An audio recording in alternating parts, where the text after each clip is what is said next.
el inicio de las presentaciones de un ciclo de presentaciones de obras precisamente que son traducciones del doctor David Álvarez.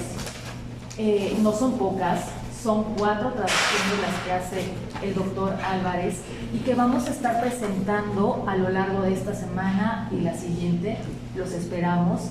Son 4 obras que él tradujo durante la pandemia del alemán al español. Díganme ustedes si no es una labor titánica y es un trabajo muy empeñoso de una persona que durante la pandemia muchos de nosotros estuvimos un tanto asustados, otro tanto viendo noticias en la televisión y muchos más trabajando, como es el caso del doctor David Álvarez. Bien, bueno, pues como ustedes saben, hablar de Carlos Marx es siempre un referente. No se pueden entender ni los análisis sociales, ni las obras que fueron o que se describieron después de que inicia Carlos Marx con sus obras, sobre todo El Capital. Hay un antes y un después de Carlos Marx. Este es el referente, Carlos Marx.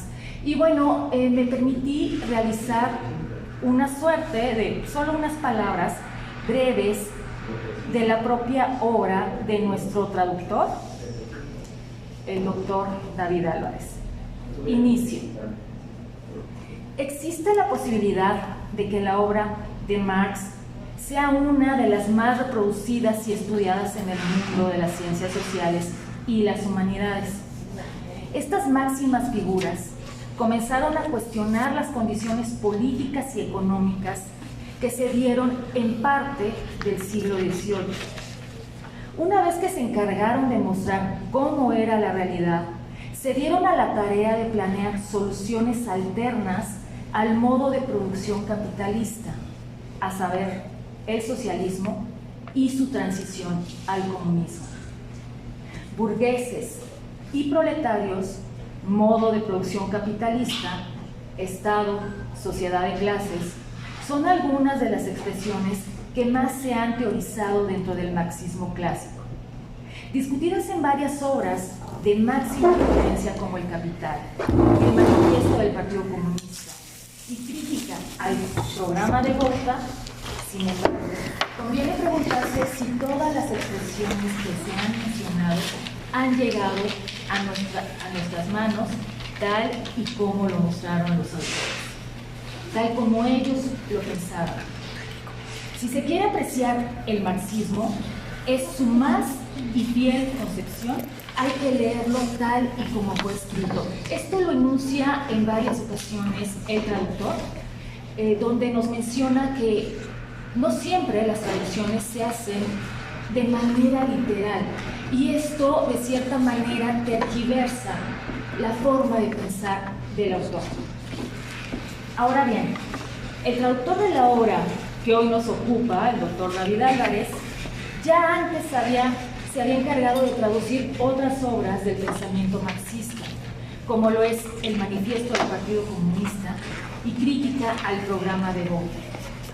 En ellos, el traductor señala elementos teóricos y propios de la teoría marxista que fueron ignorados o mal traducidos al español por las grandes casas editoriales que se han encargado de difundir los trabajos de Marx y Engels. Es por ende que Álvarez Saldaña decidió realizar la misma empresa con La lucha de clases en Francia, de 1848 a 1850, presentación de la obra que se celebra este año. En este libro, comenta el autor, se han ignorado cuestiones teóricas de la argumentación propia de Marx-Engels. Aunado a eso, la existencia de líneas editoriales de impresión que se han impuesto, pues estas han decidido cambiar por completo las expresiones de los teóricos ya señalados. En ese sentido, el traductor muestra cómo los especialistas involucrados con la editorial Mega F encasillaron la obra clásica de Marx y Engels en un tipo de revisionismo y de la socialdemocracia que incluso las megasocialistas 1927, 1972 y la MIU fueron el enemigo a vencer. A partir de aquellas ediciones dominantes, se han traducido y propagado algunos conceptos que no tienen relación con las obras de Marx y Engels. La interpretación que dan ciertos autores pueden pecar de error metodológico, pues no han procurado por lo más mínimo concordar con la obra original del marxismo clásico, lo que vuelve complejo comprender la concepción materialista del propio Marx. Y dicho lo anterior, y tomando en cuenta que el marxismo tiene un importante papel dentro del mundo de las sociedades contemporáneas, no se puede continuar cometiendo errores de interpretación, pues lo que señala David Álvarez es que se publique lo que el traductor piensa que es, más no lo que realmente es. Es por esto que el traductor aquí presente busca, con las luchas de clases en Francia de 1848 a 1850, difundir la expresión de Marx Engels en su intención más original del texto. Muchas gracias, que disfruten la presentación. En este momento estoy inaugurando el ciclo de presentaciones de las obras de Marx traducidas por el doctor David Álvarez Saldaña. Saludo con mucho gusto a mis compañeros, bueno, son compañeros de Presidium, tal vez no míos porque yo estoy inaugurando el ciclo, pero saludo con mucho gusto al doctor, al doctor Carlos Belti, a la maestra Nancy Álvarez y a la doctora Carolina Hernández. Por supuesto también a nuestro traductor, miembro de esta casa de estudios como profesor investigador, al doctor David Álvarez Saldaña. Les doy la más cordial bienvenida, que disfruten el evento. Muchas gracias.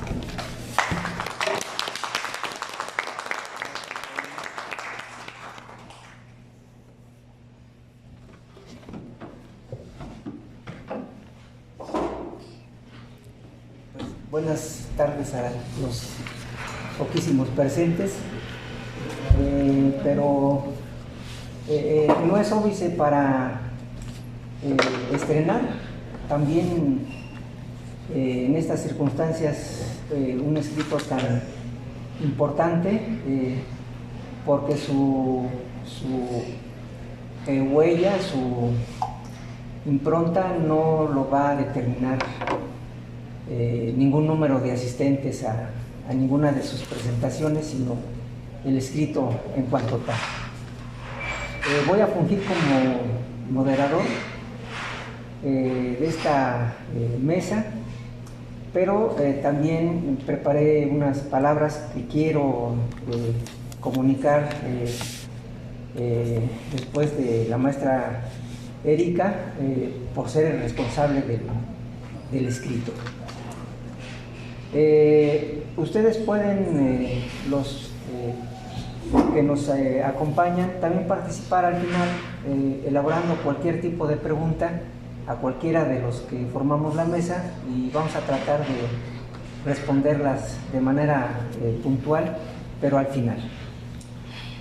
Comienzo a leer. Y sí, se trata de dar a conocer formalmente a los lectores en general, en idioma español, mediante este evento, la edición del escrito de Carlos Marx, Las luchas de clases en Francia. Debo aclarar que este escrito, traducido a nuestra lengua, ya había sido publicado y difundido en muchos países iberoamericanos bajo el sello soviético, entre otras o principalmente de Ediciones Progreso, a mediados de la década de los 70 del siglo pasado. Esta editorial dependía en aquel entonces del Instituto de Marxismo-Leninismo, que era una instancia del Comité Central del Partido Comunista de la Unión Soviética. Otras editoriales de diferentes países también reimprimieron este escrito, basado en el mismo texto de la editorial Progreso.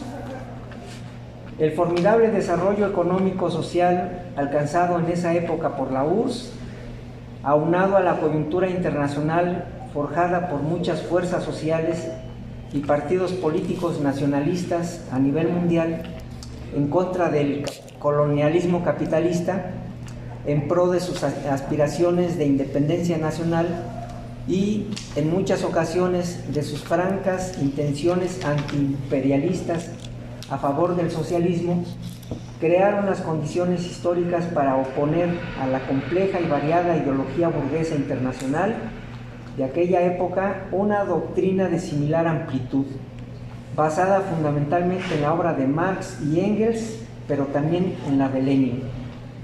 Sin embargo, se trataba de un marxismo impreso, cuyo principal vocero editorial era el PECUS, la organización política heredera de la primera revolución socialista exitosa, surgida en Rusia con la Revolución de Octubre en 1917, y además la difusora del inmenso legado literario de Marx y Engels. Estos atributos, entre muchos otros, convirtieron al PECUS en el representante indiscutible de la obra de Marx y Engels, hasta que aparecieron las críticas puntuales de autores como Bataille en Francia, que cuestionó esa creencia generalizada.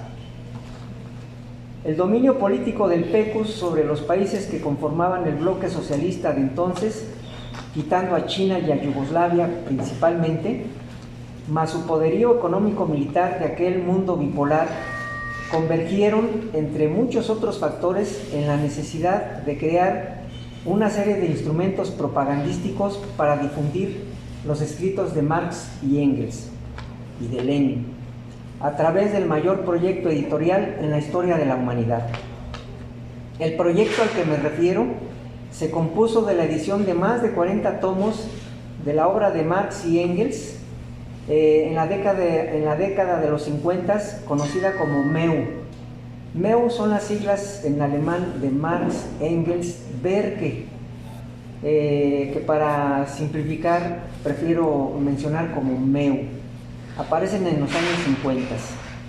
De más de 60 volúmenes también por parte del segundo proyecto de las obras completas. El primero había surgido en 1932 y se continúa en 1975, pero con la caída de la Unión Soviética, del bloque socialista, se interrumpe y toma la batuta otra casa editorial que se conoce hasta la fecha como Fundación Internacional Marx Engels, con sede en Berlín, y que hasta el año de 2018 habían publicado, en unión al proyecto editorial de los años 70, 60 tomos. 60 más 40 ya son 100. Conocida por sus siglas en alemán como Mega 2. Mega es el acrónimo de Marx, Engels, Gesamtausgabe, que quiere decir en español obras completas de Marx y de Engels. Pero este segundo periodo de la Mega soviética, que a nivel internacional se le conoce como Mega 2, yo prefiero denominarla Mega F, como decía la maestra Erika, por la sencilla razón de que no es lo mismo. Mientras el proyecto de Mega 1932 y 1975 reivindicaba y ampliaba con su aparato de erudición en todos los tomos la información que complementaba las investigaciones de Marx y Engels, la Mega de la Fundación Internacional hace exactamente lo contrario. Trata de ningunear, de cambiar el sesgo, de invertirla y de presentar a Marx y Engels como todo, menos como revolucionarios y menos como comunistas. Esta fundación además está financiada, tiene dinero público de diferentes gobiernos, principalmente del alemán, y a la cabeza de ella está la Academia de Ciencias de Berlín-Brandenburgo. Ella es, digamos, el monitor principal de esta fundación, que cuenta con decenas y decenas de investigadores que tienen como propósito principal hacer de Marx y Engels socialdemócratas o demócratas a secas, más no revolucionarios y menos comunistas. Y por último, esta magna obra editorial se complementa con los más de 50 tomos de la obra de Lenin. En suma, más de 100 tomos sobre la herencia literaria de Marx y Engels se han publicado hasta ahora, producto de las ediciones soviéticas y de las de la Fundación Internacional Marx-Engels, al servicio, como dije, de los actuales intereses imperialistas. Este breve preámbulo explica el papel que desempeñó la editorial Progreso en la difusión de los escritos de Marx y Engels en Iberoamérica, basada a su vez en las obras escogidas en 3 tomos, publicadas en los años 60 en ruso, en la otrora URSS. La editorial Progreso se encargó de transmitir al idioma español, pues, gran parte del núcleo duro de los escritos de Marx y Engels. La pregunta obligada sobre las ediciones soviéticas consiste en saber si sus 2 ediciones antes mencionadas, MEU y la primera Mega 2, reprodujeron fielmente los escritos de Marx y Engels.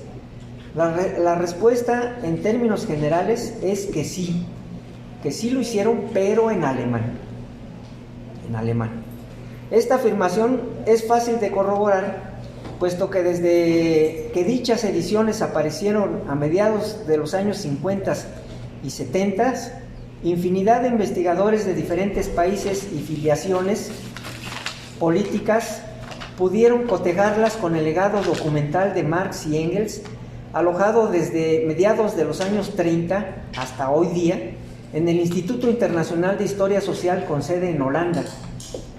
Nunca nadie pudo probar que las ediciones soviéticas habían alterado textualmente los escritos inéditos o las publicaciones autorizadas de Marx y Engels.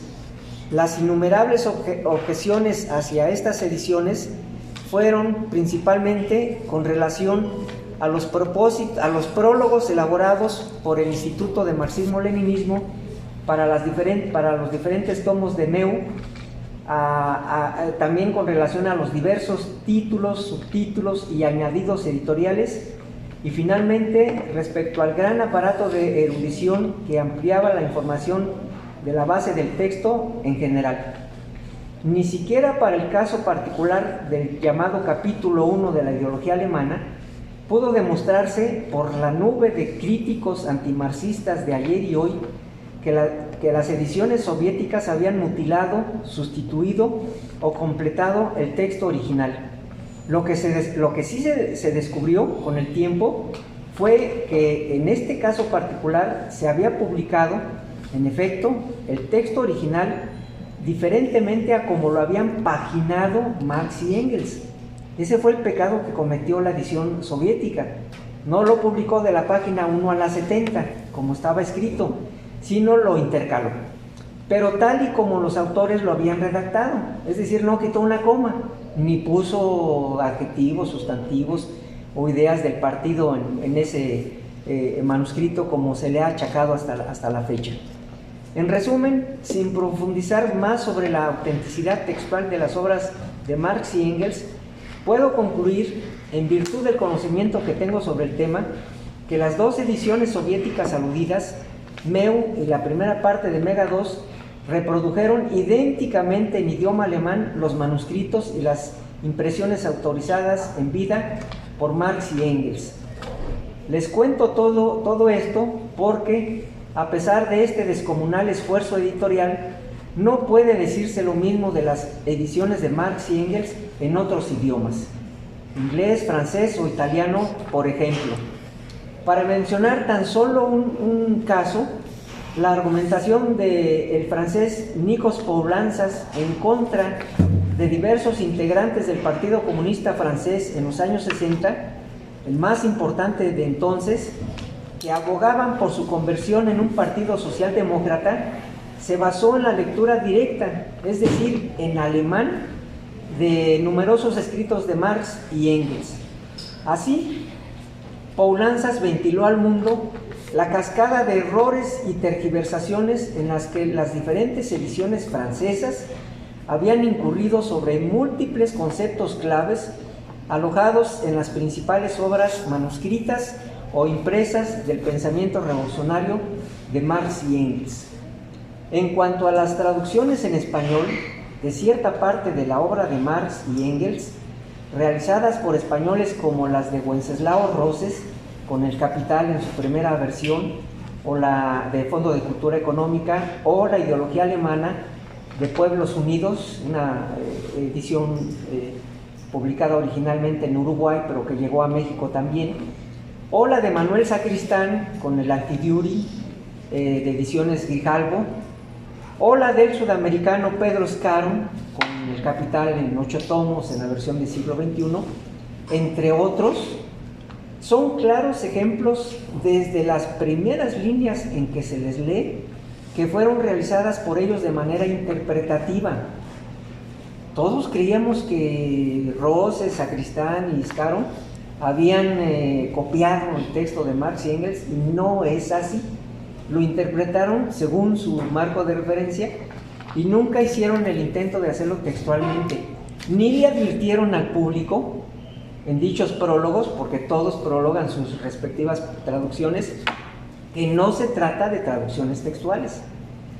La traducción exacta al español del ideario de Marx y Engels de esta forma siguió sin resolverse, y las mías apenas abren el camino para su recuperación. En este sentido, ¿puede afirmarse, pregunto, categóricamente que la editorial Progreso tradujo textualmente los manuscritos e impresiones de Marx y Engels? La respuesta, también contundente, es que no. ¿Por qué fue para nosotros de vital importancia traducir textualmente a Marx y a Engels? Varios fueron los objetivos que nos movieron. Uno, el de publicarlo a través de la fuente bibliográfica más autorizada, como es la de la colección MEU. Es del dominio público que en su tiempo gozó de un amplísimo reconocimiento internacional por los especialistas, pues corrigió con creces los errores y omisiones, que por cierto no fueron muchos, de la llamada Mega 1, la de 1932. Entre paréntesis, el único ejemplar de MEU en todo el país, es decir, en México, se encuentra en la pequeña biblioteca del Instituto de Investigaciones Filosóficas de la UNAM, en donde he cotejado las versiones virtuales. 2.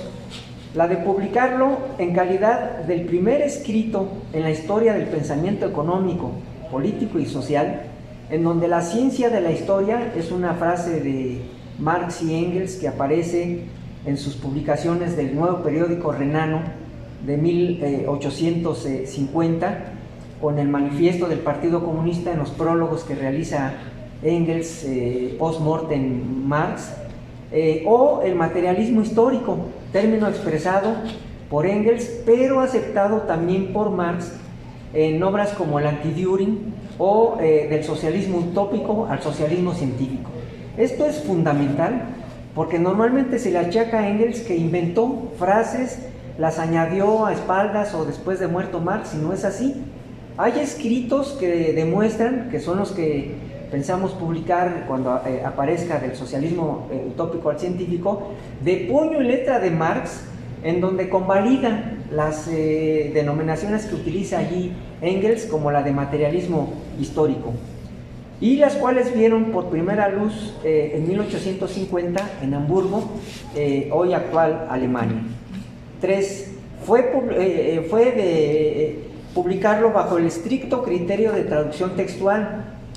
Conozco en consecuencia las diferentes reimpresiones que recientemente se han hecho por algunas casas editoriales de diferentes países.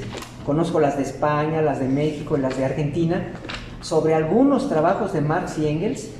Sin embargo, como dije, son reimpresiones, es decir, son calcos. Nos pasan lo que se publicó en los años 70 por Progreso, del texto de la editorial Progreso. De esta manera, lo único que están haciendo es revivir, incluso después de la caída del socialismo, las mismas taras generadas por progreso, obstruyendo por ello la lectura original de Marx y Engels sobre el estudio científico de la sociedad capitalista y la manera también científica de sepultarlo para siempre. Por lo anteriormente dicho, esta traducción textual es la primera que aparece así en Iberoamérica. Representa de este modo el único medio que puede objetivamente introducir al lector hispanohablante al interior del debate internacional de todos los tiempos sobre lo que Marx y Engels dijeron realmente, sobre todo a estas alturas de la historia, sobre la construcción de la sociedad comunista y su antesala socialista. Si leemos autores italianos, franceses, ingleses, estadounidenses, etcétera, incluso latinoamericanos, nos dicen que Marx y Engels dijeron ABC. Cuando nosotros corroboramos esas afirmaciones en los textos en alemán, son sanbenitos, les cuelgan cosas, les ponen palabras en sus labios que jamás dijeron, y de esa manera comienzan a dar línea. Comienzan a justificar autores como Gramsci, autores como Oscar Lange, autores como Erich Hobsbawm, etc. Dicho con otras palabras, las luchas de clases en Francia del Caballito puede servir, me refiero a la editorial que lo publica en México, de puente para conocer como nunca antes lo que Marx y Engels escribieron exactamente en torno a tres cuestiones centrales: a la necesidad histórica de destruir las bases económicas de la sociedad capitalista, es decir, la propiedad privada de los medios de producción que explotan y acumulan la riqueza material e intelectual producida por las clases trabajadoras asalariadas en beneficio de las clases burguesas. 2. A la necesidad histórica de destruir las relaciones sociales incubadas en dichas bases. Y 3. A la creación de la sociedad comunista que pone fin a la propiedad social burguesa y recupera todo el plus trabajo creado por los trabajadores en beneficio de ellos mismos, no de una parte. Ese es el problema del socialismo realmente existente, que la plusvalía que se genera en la Unión Soviética, por ejemplo, no toda regresa a la clase trabajadora. Se quedaron en los grandes kulaks agrícolas, se quedaron en los grandes colectivos industriales, en los sindicatos mineros. La ganancia y la riqueza generada se repartió entre algunas unidades a título particular, individual, es decir, para disfrute de ellos. Se las podían gastar en el extranjero, podían comprar tecnología extranjera para beneficio de ellos. Eso no lo dice Marx, nunca. Él lo que dice es que se tiene que recuperar esa ganancia y esa bola inmensa de riqueza y repartirla en términos de distribución entre la clase trabajadora toda, con una dirección también que vele, que tutele este trabajo de ellos mismos, un Estado proletario, un Estado de la clase trabajadora, no un aparato de Estado de burócratas. Eso lo dice claramente también Marx en esta traducción de la lucha de clases en Francia.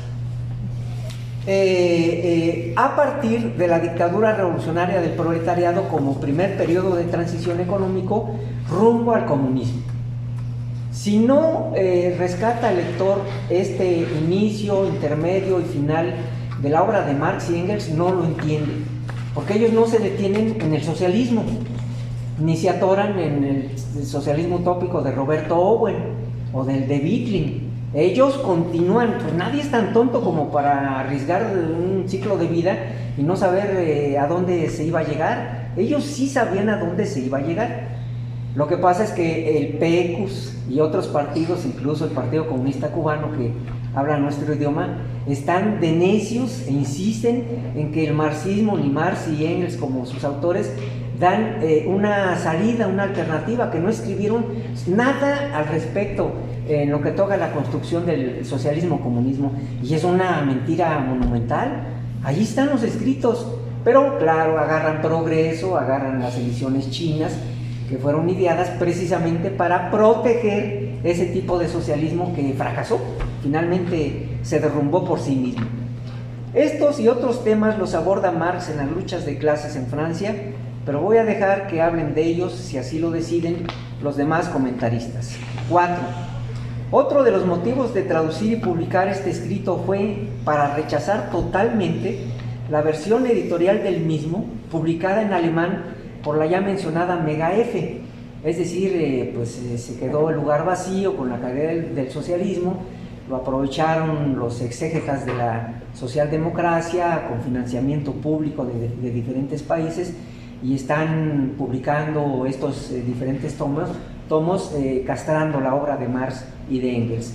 Es decir, por la actual casa editorial que tiene como propósito principal de formar el pensamiento de Marx y Engels y exhibirlos como continuadores de Hegel, de la democracia liberal burguesa o de la socialdemocracia en general, y no como comunistas revolucionarios. Señalo que Marx y Engels se declaran públicamente como comunistas en 1846. Esto no lo sabe mucha gente de nuestro idioma. Ellos no anduvieron a tientas desde 1846 públicamente, es decir, en sendos réplicas periodísticas y circulado por diferentes periódicos en Europa, se embisten, se ponen la playera de comunistas, no de socialistas y menos de socialdemócratas. A quien le interese conocer la discusión que sostuve por escrito con Mega F, es decir, con la actual casa autorizada, entre comillas, para publicar la obra de Marx y Engels, puede ver mi respuesta a su edición publicada como prefacio a la ideología alemana del caballito. Es decir, el único que se inconformó en México y en América Latina de las monstruosidades que está haciendo Mega F fui yo, y está publicado. Y como publicación, pues doy la cara. Yo no me escondo en internet, ni en los salones de clase, ni aviento la pedrada y escondo la mano. Y lo remito a ella para que vean que de tú a tú, porque yo hice la réplica en alemán, yo leí todas las babosadas que dicen de Marx y Engels y las fui contestando en su idioma, traducidas al español, por supuesto, en este prefacio de la ideología alemana, por si les interesa. Por último, también nos interesó traducir y publicar el escrito de Marx con el fin de contrarrestar la influencia que la Mega F tiene sobre cierto personal de varias instituciones académicas y políticas de diferentes países como en Cuba y México. Ah, claro, pues ya tienen un pie aquí, ya nada más les falta poner el otro. Al rato los vamos a ver aquí en la sala Cuicacay presentando sus traducciones. En el país antillano, ahí les va, en el país antillano ya se publicó en español y se aceptó sin discusión, porque eso de Cuba Debate que existe allá en Cuba, pues nada más es de nombre, ahí ustedes no pueden debatir. A mí me han negado la palabra más de una vez. Por la introductora Isabel Monal, la versión de Mega F del capítulo 1 de la ideología alemana en 2014. Es decir, dio anuencia al Partido Comunista Cubano para que instituciones menores hagan circular ya en el medio intelectual de Cuba y de los militantes del partido la nueva versión, y nadie chistió, nadie dijo nada, todos agacharon la cabeza, la cerviz, y eso no puede ser posible.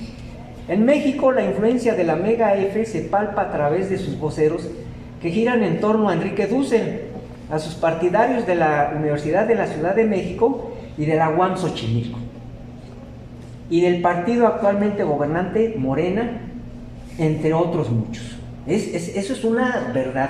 Yo no estoy imputándole a nadie cosas que no existen. Enrique Dussel fue director de cuadros de este partido y ahí se enseña el marxismo como lo estoy describiendo. Debo agradecer la colaboración en el trabajo de traducción de los hermanos Nancy y Roberto Álvarez Vidal, aquí presentes, aunque asumo por completo la responsabilidad de la misma. Hice lo que no hizo nadie antes. Me estoy apoyando de jóvenes que les interesan estos temas, precisamente para que haya relevos, para que no se concentre la traducción nada más en una persona y trabajemos en equipo. Trabajemos en colectivo. defendiendo esta obra monumental como es la de Marx y Engels. Con la presente traducción, y termino, publicada en El Caballito, puede dárseles a Marx y a Engels por primera ocasión la debida bienvenida en español y en México. Muchas gracias.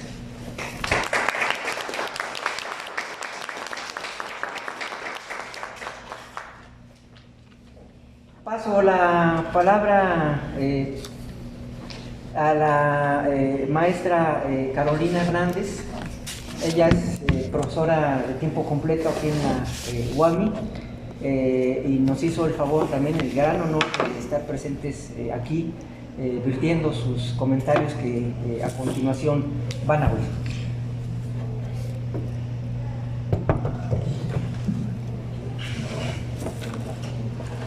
Muchísimas gracias. ¿Sí se escucha? Sí. No, es que está como muy bajito, ¿no? A ver. ¿Nos pueden ayudar un poquito? Dile a la muchacha que... Es que yo tengo 6 horas dando clase, entonces no quiero que se me vaya a apagar la voz. Empecé a las 8. Tengo una alumna ahí que lo testifica. Y también por eso, una disculpa, en el cartel vi que era 1:15 y sentí que llegué a tiempo, pero no llegué tarde. Una muy sincera disculpa. ¿Ya estamos? Ahí está. Sí. Es que yo no escuchaba, pero yo dije... Lo bueno es que está grabado. Ahí podemos el audio. Bueno, muchísimas gracias a las y los asistentes. La verdad es que yo siempre celebro todo ejercicio que tenga como propósito el estudio riguroso de nuestras ciencias sociales, con este propósito para la transformación social. Por eso es que agradezco enormemente la invitación que me hizo aquí el profesor David. Es una invitación que tiene algunas semanas y yo desde que la realizó, pues me puse a estudiar, a intentar pues aportar a esta discusión, sobre todo porque pues vengo de una de las disciplinas en donde pues ahorita vamos a ir presentando en la presentación, pero creo que sí nos hace falta recuperar estos debates, ¿no? Nos hace falta reflexionar en torno a esto. Por eso cuando se me hizo la invitación a este encuentro, lo primero que hice fue tomar conciencia del lugar en donde comenzaría la relectura del texto y me encontré con esta introducción que aquí David hizo y que me parece súper estimulante para el debate. Por eso ubicarme fue un primer momento, porque estábamos frente a uno de los textos clásicos de las ciencias sociales, nada más ni nada menos que la lucha de clases en Francia entre el periodo 1848 y 1850. Y mi responsabilidad era saber cómo iba a aportar a las reflexiones que iban a timonear este ejercicio de análisis de un documento como el que me hizo el favor de hacer llegar David, ¿no? Esto que en apariencia parecería una simple práctica de ubicación, a mi entender encierra una complejidad definitoria de nuestras ciencias sociales. La toma de conciencia del lugar en donde estamos, en este caso las y los universitarios que nos acompañan, y los actores sociales, políticos y culturales que también se incluyeron en el cartel. Esto porque soy de la idea de que somos constitutivos el uno del otro. Estamos mutuamente relacionados y por eso es que yo también les hago la invitación que hizo David hace un momento, de que compartamos comentarios al final de esta presentación, como estamos aquí los compañeros que nos estamos conociendo y también los asistentes. Desde las primeras páginas de este libro, que desde ya les invito a adquirir, David Álvarez nos da cuenta de parte de la historia que han acompañado las diversas ediciones, traducciones e impresiones de este documento escrito por Marx, que aquí nos convoca. Con la interpretación del traductor que aquí nos acompaña, encontramos algunos planteamientos generadores de debate. con la descripción que se hace de las experiencias soviéticas, chinas y latinoamericanas, poniendo énfasis en el documento en los casos cubanos y bolivianos. La intención mía, aparte de irme aproximando a esta descripción que es súper útil, la descripción de quien habla es tomar estas experiencias como base para la elaboración de nuevas propuestas analíticas, pues soy consciente de que es necesario conocer el pasado. A mí me gusta mucho estudiar la historia, por eso la introducción y el prólogo que viene en el texto me fascinó. Pero también es importante que consideremos que ha sido en el pasado en donde se ha situado esa sensación de derrota que hoy acompaña a las izquierdas. Entonces esto lo menciono como un intento de dialogar con las nuevas generaciones, porque en mi entender es momento de ir superando estas divisiones para construir, que es pues lo que yo siempre impulse a los alumnos. Bajo este propósito, la pregunta con la cual fui desarrollando mi reflexión fue: ¿qué busco encontrar en esta lectura? ¿Aplicar una idea o trabajar en una nueva propuesta? Porque, insisto, nosotros queremos conocer la realidad justamente para transformarla. Y la respuesta por la que me incliné fue la de encontrar un fundamento político, una premisa sobre la cual vamos a plantear y a defender el desarrollo teórico congruente para contribuir con este propósito de transformación social. Y el fundamento presente en este libro es claro: el desarrollo de una teoría política que Marx realiza a partir del análisis de la lucha de clases y de las fracciones de clase, teniendo como base la crítica que desarrolla al modo de producción capitalista sobre el cual se disputa la división social del trabajo y con ello la distribución del ingreso generado. La tarea que nos surge a partir de identificar este fundamento es buscar la congruencia que nos demanda decirnos seguidoras y seguidores de este pensamiento. Y esa congruencia pasa por encontrar la relación de lo aquí escrito con la realidad que tenemos hoy en día, haciendo por supuesto uso de nuestra inteligencia para argumentar la necesidad y la posibilidad de distintas formas de relacionarnos, pero también de la práctica política que haga realizable ese cambio. Para cumplir la primera condición, se requiere del establecimiento de un trazo lógico sobre el cual nosotros establezcamos una premisa, es decir, un punto de partida sólido para cada uno de nuestros análisis. 2. Desarrollemos de forma rigurosa el planteamiento teórico sobre el cual trabajamos para nuestra reflexión. Por eso aquí tenemos una excelente opción. Me gusta cómo menciona que es la primera vez que este texto nos llega en castellano y nos llega al país. Entonces tenemos tarea por hacer. ¿Cómo vamos a ir repensando esta lectura? ¿Cómo vamos a desarrollar de forma lógica y rigurosa el pensamiento teórico que se nos presenta? 3. Saquemos conclusiones de nuestro trabajo y elaboremos en el número 4 un programa económico-político sobre el cual creamos y creemos futuro. Ya no un futuro distinto como se nos propuso hace algunos años, sino al menos un horizonte de futuro. Esa me parece que es la intención de estas reflexiones, ¿no?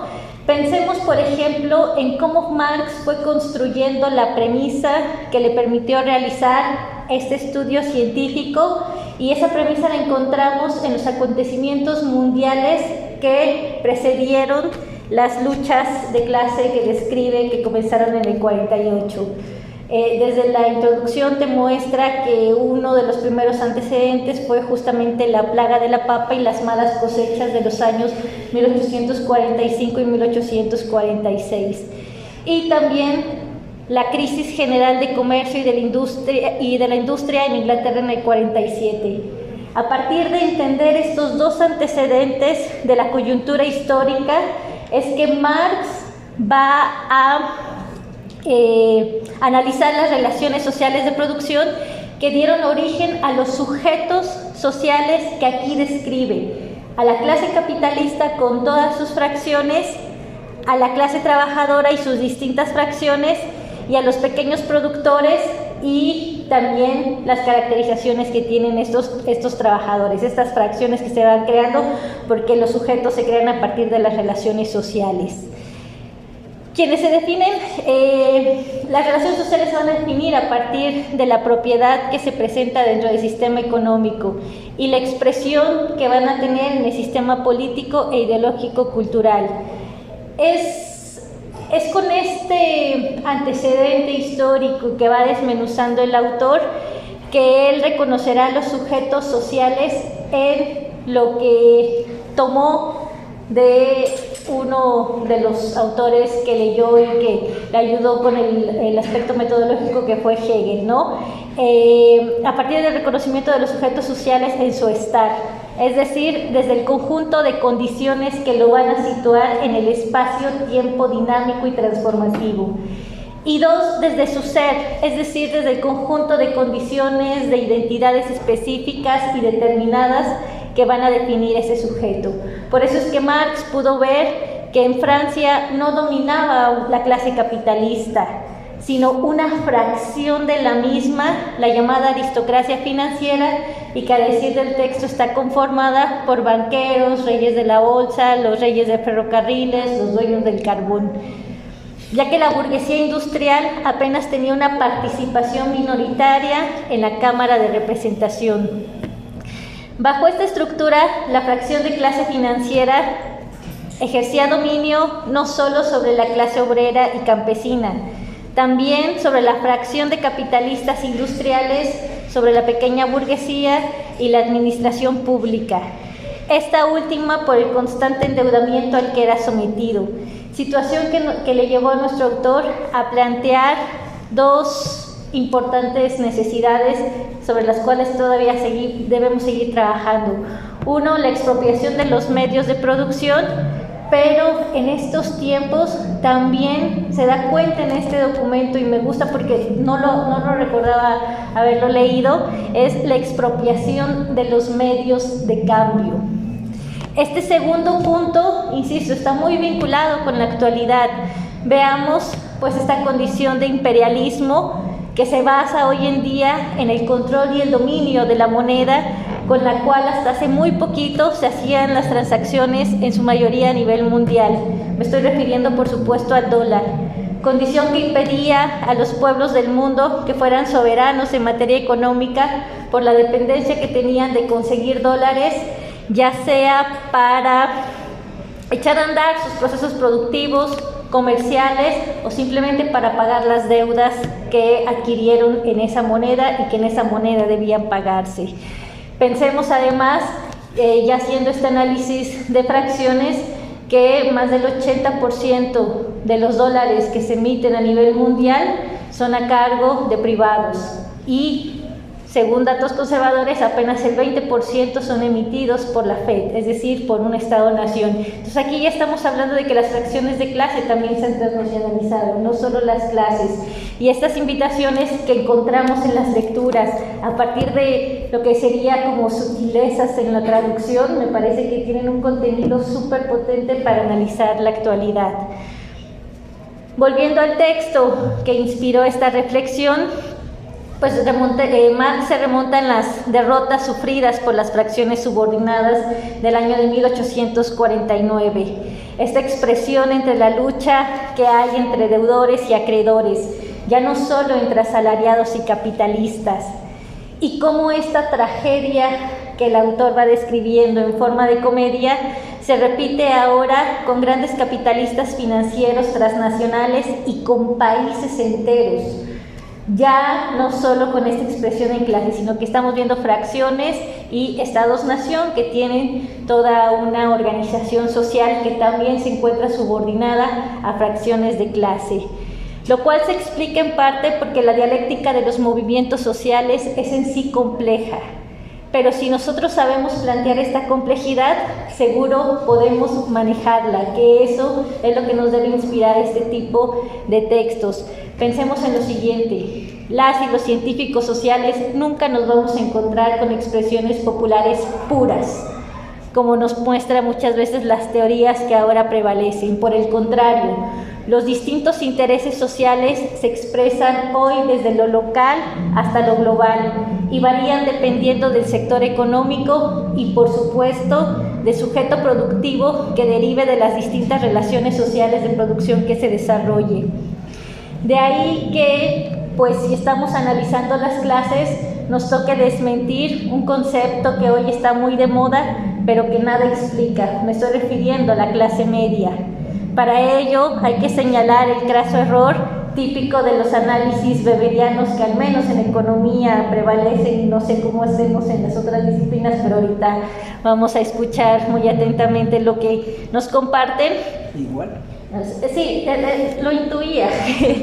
Pero bueno, estos análisis weberianos que tienden a confundir análisis de clases con análisis de estrato, o bien a tomar ambos como si fueran sinónimos, ya que esto provoca que se caigan en ambigüedades como utilizar clasificación social con criterios típicos como clase alta, clase media o clase baja, criterios que son carentes de sustento teórico y cargados de metodologías que intentan ser sofisticadas, pero que nada aportan realmente al análisis. Esta carencia, que es congruente con una posición conservadora y cuyo planteamiento es claro, ¿no? Querer tener los elementos de la sociedad, pero excluyendo a aquellos que la revolucionan y la recomponen, ¿no? Es decir, quieren capitalistas y quieren discursos donde hayan emprendedores, donde hayan capitalistas, pero sin trabajadores, sin clase obrera. Y este afán por mantener este imposible, que dicho sea de paso, pues se siguen manifestando en contra de una transformación social que no llegan a entender. Para ello todo es inmutable. Y además tienen una absurda pretensión por querer en todo momento utilizar palabras neutrales a la hora de ir estudiando la sociedad, ¿no? Con lo que no solo generan imprecisiones, sino también errores conceptuales muy serios.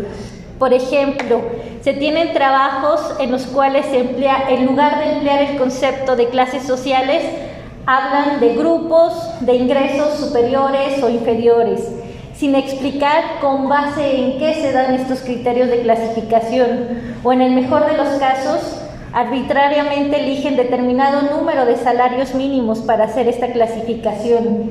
Y el extremo de estos trabajos se alcanza cuando, con la intención de comparar los distintos grupos de ingresos, llegan a utilizar determinado número de dólares, sin tomar en cuenta las distintas condiciones económicas que hay al interior de cada uno de los países de interés, por ejemplo, el poder adquisitivo de las personas y el porcentaje de productos importados de cada una de las canastas. Obviamente aquí me salió lo economista en los análisis, pero me parece que textos como el que estábamos aquí presentando te dan todo este bagaje conceptual para desmistificar las narrativas que hoy están aquí dominando. Por eso la invitación que ahora aprovecho para hacerles es de que volvamos a los análisis rigurosos y considerar que la sociedad está en este momento dividida en clases y que como tal pues va a haber lucha de clases, ¿no? Y las sociedades, hay lucha de clases porque además es una condición objetiva, y por objetiva vamos a entender que no depende de la voluntad de unos o de otros, sino que es una ley, como lo está aquí demostrando con la teoría que está, con el planteamiento que está proponiendo. Hace unas horas justamente en clase les decía a los alumnos: no por negar la ley de la gravedad voy a evitar caerme. Esto en el sentido de que pensemos que no por negar o estar tratando de ocultar las leyes sociales que se han ido descubriendo, vamos a con ello evitar que existan o seguirlas negando durante mucho tiempo, ya sea por una mala traducción, ya sea por una mala interpretación o por una falta de conciencia de clase, como veremos en un momento más. También, pues las clases son dicotómicas, quiere decir que no pueden existir explotados si no existen explotadores y viceversa. Por lo tanto, no van a poder existir capitalistas, como dije hace un momento, si no existen trabajadores, asalariados, obreros, proletarios, porque son sujetos producto de una relación social específica que en este momento estamos analizando, las de tipo capitalistas. Por supuesto que otra condición va a ser que es antagónica, porque la lucha de clases se presenta y gira en torno al proceso de valorización. La valorización de una clase depende causalmente de la desvalorización de otra clase. Siempre va a ser antagónico, así lo ha sido en los análisis de clase que existen. Y es estructurante porque produce una racionalización e ideologización en función de la posición de una clase social o de otra. Pero también aquí mucho ojo, porque si queremos analizar con rigor este tema, también debemos ir trabajando en superar argumentos no científicos, aunque estos sean cargados de una vocación de justicia. Por ejemplo, ya que estamos reivindicando los planteamientos revolucionarios y no solo socialdemócratas, como se dijo hace un momento, pensemos en las implicaciones que tienen todos aquellos pronunciamientos en favor del incremento de salarios mínimos o reducción de la jornada de trabajo, que es algo que sería justo. Pero si hacemos un análisis riguroso y queremos realmente transformar, la consigna no sería salario mínimo y jornada justa, la consigna sería abolición al sistema de trabajo asalariado. Justo para eso nos sirve analizar con mucho rigor los conceptos y saber cuáles van a ser los límites de nuestros planteamientos. Si queremos un posicionamiento radical que vaya a fondo de los problemas, o si solo queremos tener valoraciones justas pero más subjetivas y no con el rigor que Marx propone con el método científico que desarrolla en sus trabajos. Con estas precisiones es más fácil entender los distintos posicionamientos políticos de quienes obviamente se asumen como clase media, que ya más o menos platicamos, pero también cuál es la sujeción que les genera estar en esa posición. Por ejemplo, los que se autodenominan clase media, así no tengan, bueno, obviamente no tienen esa conciencia de clase, pero también hay que entender que siempre van a estar amenazados por bajar de nivel, ya sea porque se desarrolle una nueva tecnología que los desplace o porque cambien las condiciones y relativamente se vean afectados, por ejemplo, procesos inflacionarios y demás. Pero aquí lo importante es en todo momento tener conciencia de clase y entender cómo este es el motor de la historia. Para ir cerrando, así como nuestro autor en este texto muestra y se remarca en la introducción de que se tuvo una innovación conceptual en la historia del pensamiento social, y es la dictadura de la clase trabajadora como un puente entre la dictadura de la burguesía y el inicio de la sociedad socialista comunista. Esto a nosotros nos debe servir de inspiración para hacer nuestras propias innovaciones conceptuales en cada una de nuestras disciplinas, más en un momento como en el que vivimos, en el que nos urge retomar las investigaciones que tengan como propósito algo más que la repetición mecánica de una teoría y muestren un interés verdadero por contribuir a la resolución de los problemas locales, nacionales y mundiales.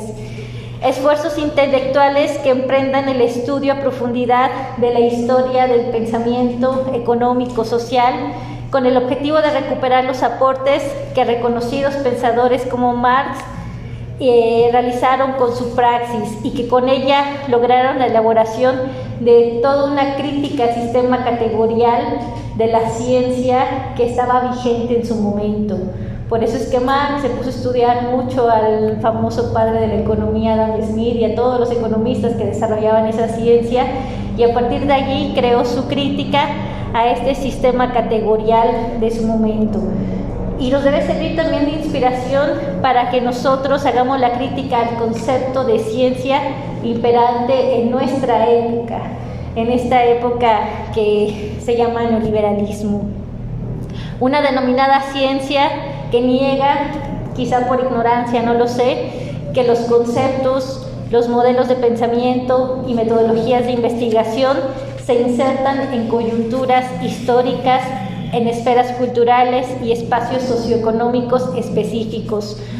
Una ciencia, una autonombrada ciencia, quizá mal llamada ciencia, que ignora el cuestionamiento hacia las premisas que dan sustento a sus postulados y opta en todo momento por resguardarse en formalización matemática, sin querer entender que lo que le da el carácter científico a nuestra ciencia no son las matemáticas en sí, y menos cuando esta expresión técnica desplaza de los análisis la historia particular de los actores económicos y sociales.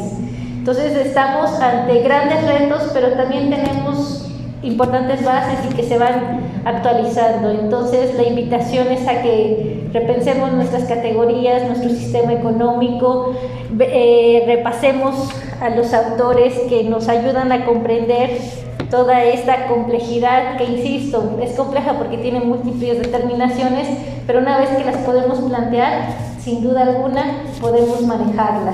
Entonces esa es la intención. Muchísimas gracias.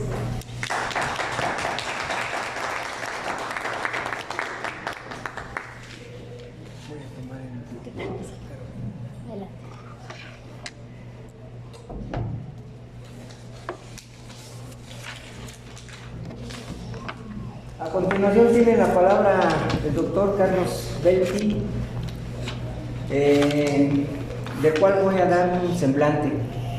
Él es investigador titular del Instituto de Investigaciones Sociales de la UNAM, es economista egresado de la Universidad Autónoma de Puebla y sociólogo y demógrafo egresado de la Universidad de Chicago, en donde estudió la maestría y el doctorado, respectivamente, pero acostumbra subrayar enfáticamente que no es parte de los Chicago Boys,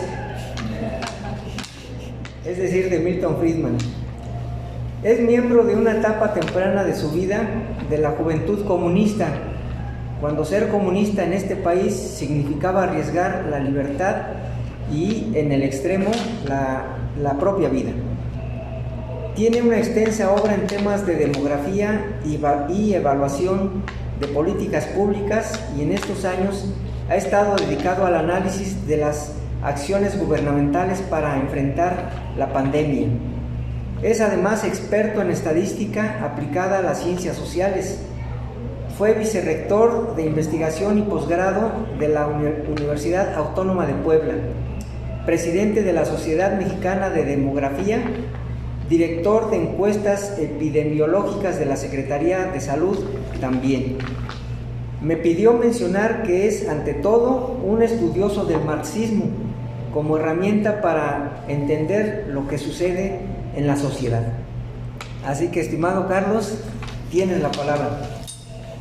Gracias, David.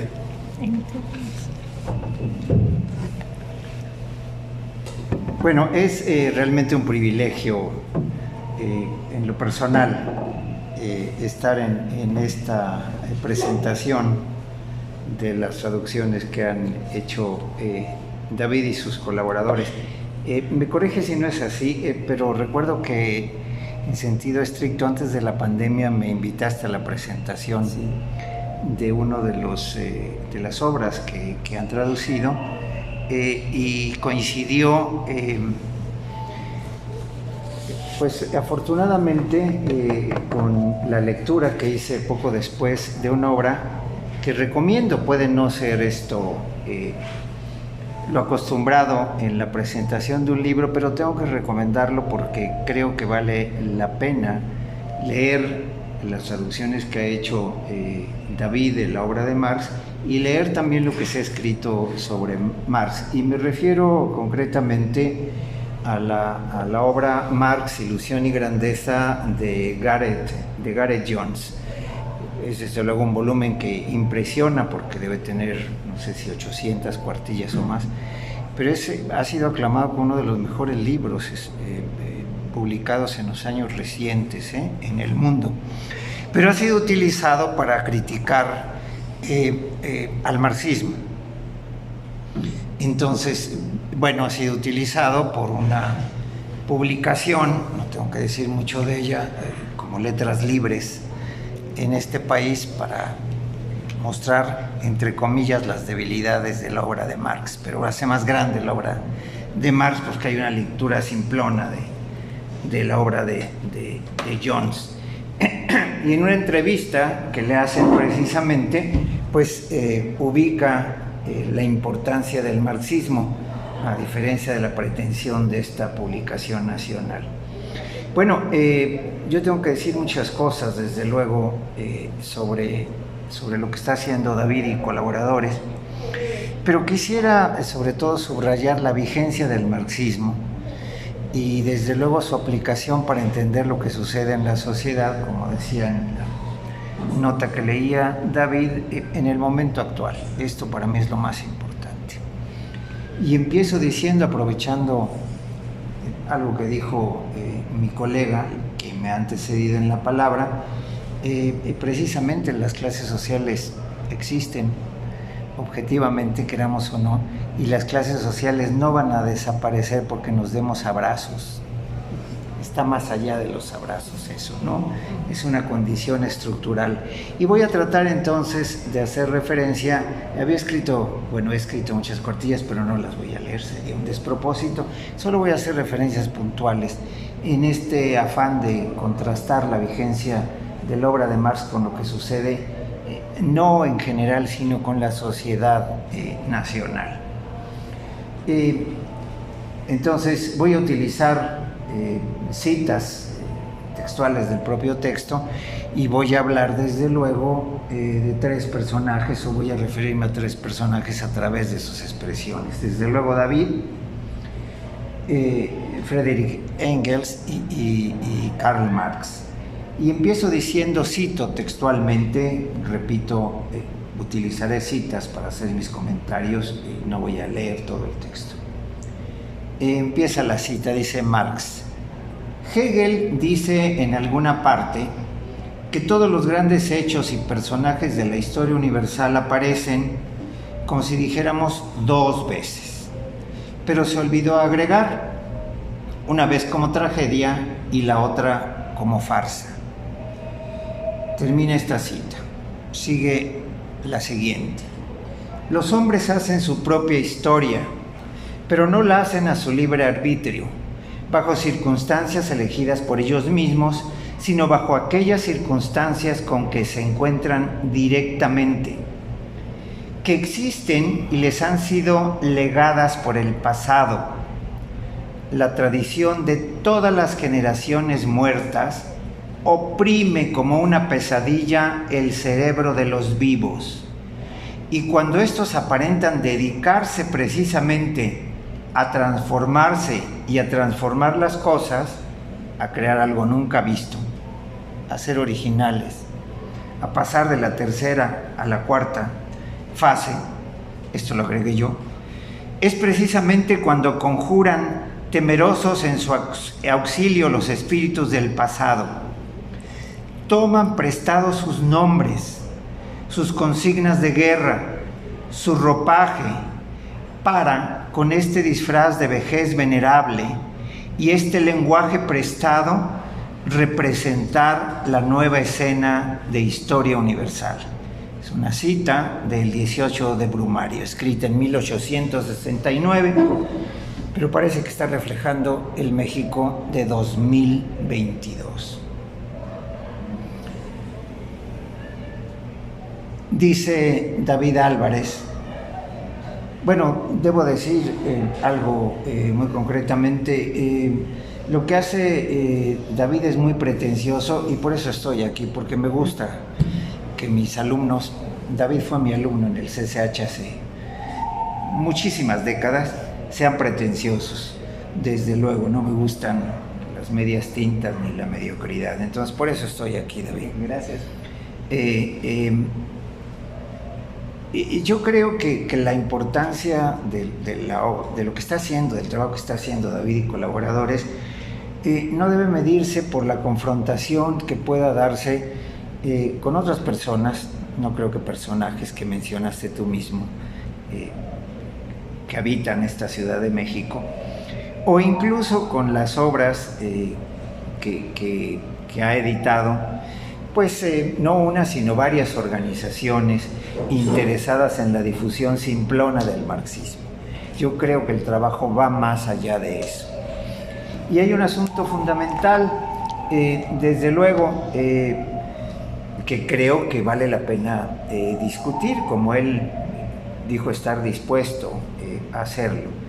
Bueno, yo soy un estudioso de marxismo, pero no sé si sea conveniente, de mal gusto, simplón, como quieran adjetivarlo, declarar la posición política de uno como individuo. En este momento me declaro como socialdemócrata, pero eso no voy a discutir las razones de definirme como tal, ¿no? Pero eso, desde luego, no me quita autoridad para juzgar lo que dice Marx en la obra que estamos comentando. Yo creo que una de las importancias, porque tiene varias, desde luego tiene una importancia metodológica, como se ha hecho evidente, y a lo que hizo referencia muy correctamente mi colega para diversas disciplinas.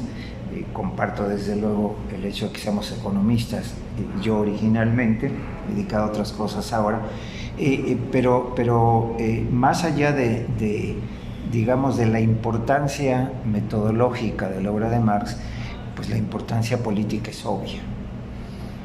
Yo creo que la obra de Marx es una obra para la transformación de la sociedad, sin duda.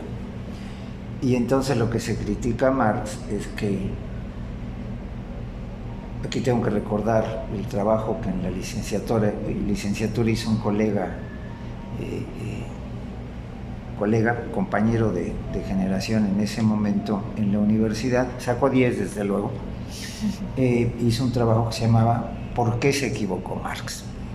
Y entonces el profesor, que era un economista, bueno es todavía, un economista importante formado en Cambridge, pero además presidente del Consejo Coordinador Empresarial de Puebla, pues le tuvo que poner 10, ¿no? Desde luego. Porque creo que constantemente, lo pongo como referencia porque en aquel momento pues representaba una lectura de la obra de Marx como si fuera el catecismo, y creo que eso se sigue haciendo en la actualidad. No hay tal. La obra de Marx es una obra viva y tenemos que contrastarla precisamente con lo que está sucediendo en la realidad permanentemente.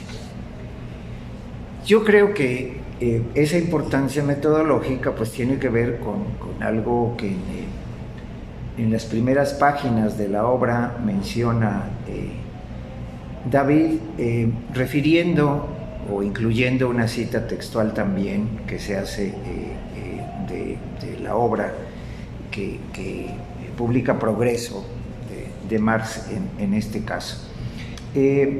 La obra que publica Progreso dice, cito: se trataba de poner de manifiesto a lo largo de una evolución de varios años, tan crítica como típica para toda Europa, el nexo causal interno.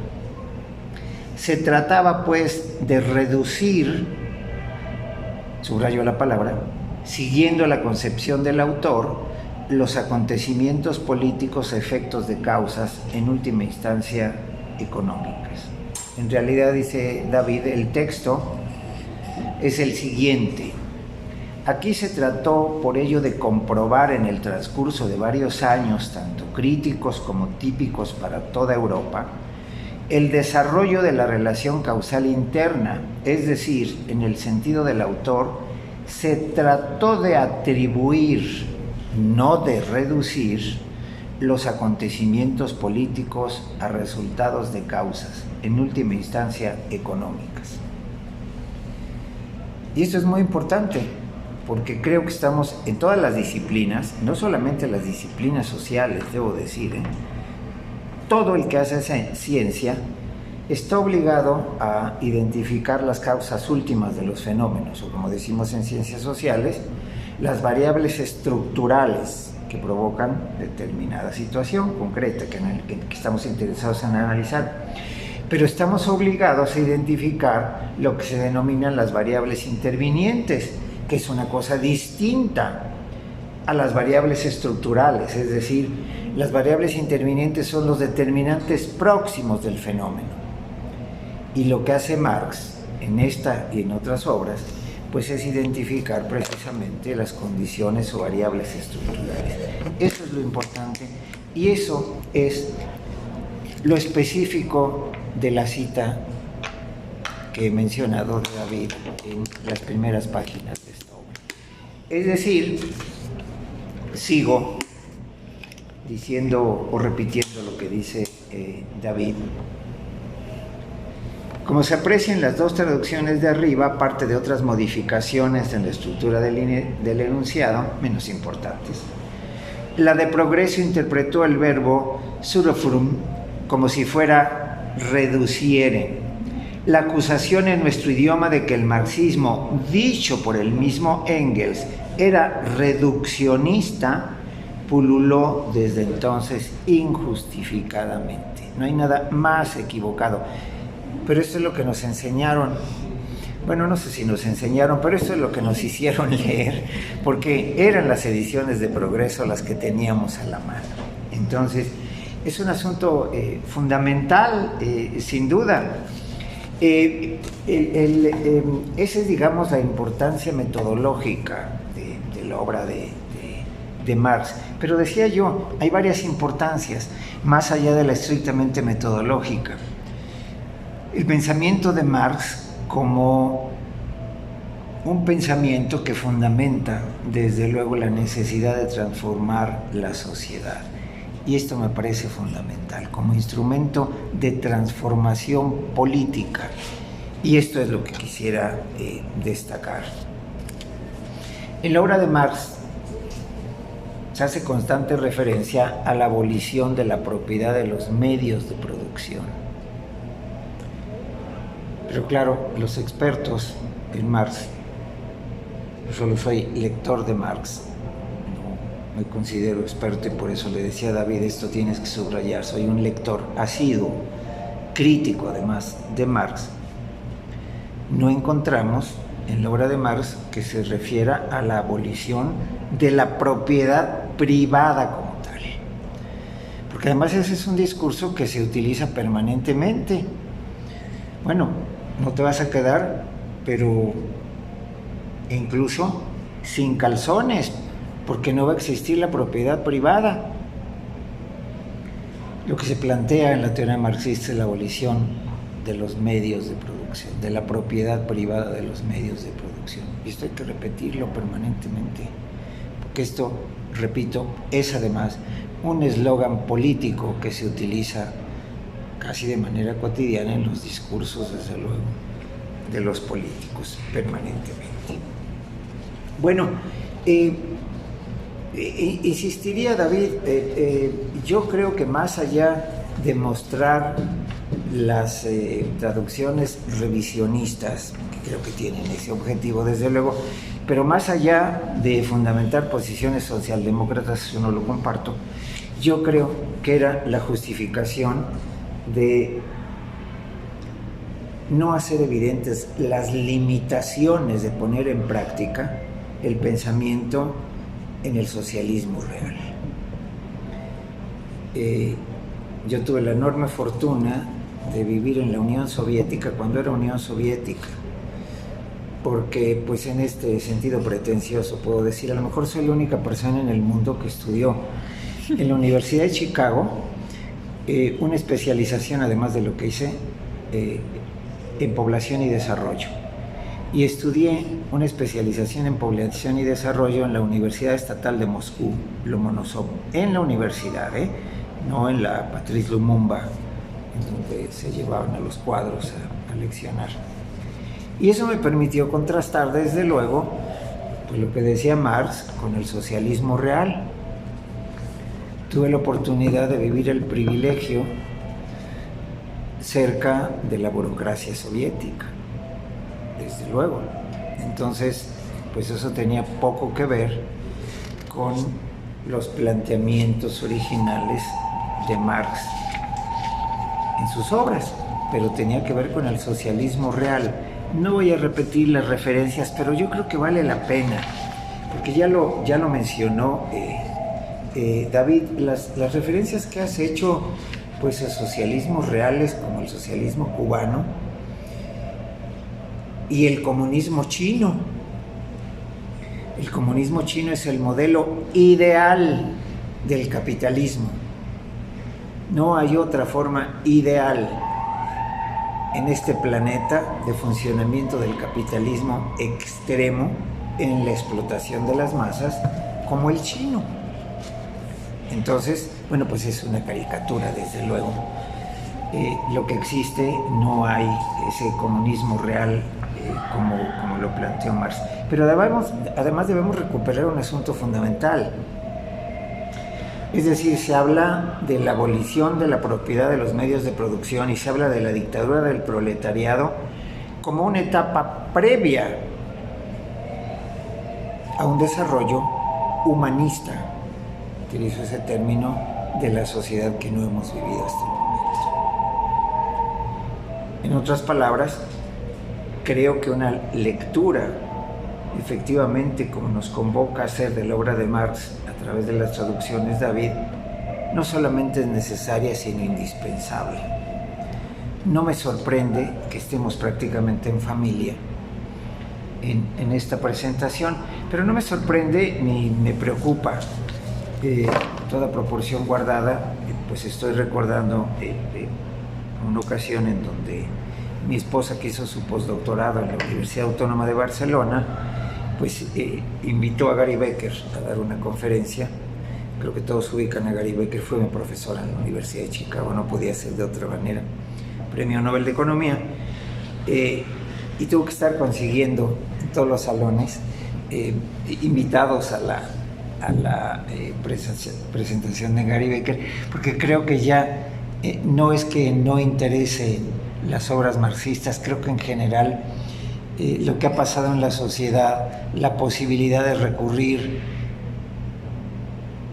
desde luego a los medios digitales, en el extremo a Wikipedia,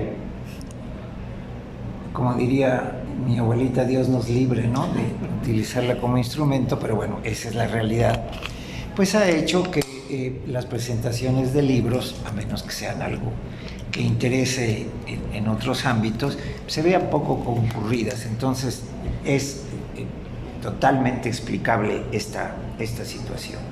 Bueno, hay en el texto de Marx una serie de referencias puntuales, repito, que se pueden trasladar siglos, puede haber siglos en el traslape de las ideas que establece Marx. He estado diciendo muchas veces mi colega, pero porque no me sé su nombre. Y me choca hacerme Carolina.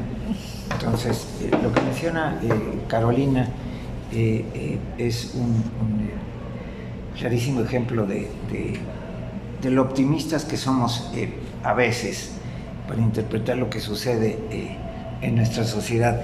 Ella mencionaba, bueno, el porcentaje de dólares que se genera en el mercado cambiario y la referencia que hacía a la Reserva Federal de los Estados Unidos, y me corrige Carolina si no es así, mencionabas el 80% en el ámbito privado y luego decías el 20% Datos en la reserva. ¿Cómo? Datos conservadores con 5 bancos emisores. No importa, pero mi referencia va en otro sentido. Deben ustedes saber que la Reserva Federal es un organismo público-privado, entonces ni siquiera ese porcentaje, sea grande o pequeño, nos haría ser optimistas con el manejo que pueda hacer el Estado como entidad gubernamental de decisiones que tienen que ver con el circulante, ¿no? Desde luego. Entonces, las referencias que hace Marx, por ejemplo, sobre las necesidades financieras del gobierno que surge